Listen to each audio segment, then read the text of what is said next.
Here's today's Remy Quick Tech Tip TS-040.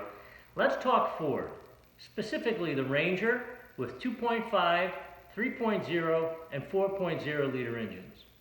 The symptom: a no start and or dead battery when corrosion is found around the battery tray area or there is a front end rattle noise. This symptom may be caused by weld burrs from the battery tray scraping or puncturing the battery, causing the battery to either fail or leak.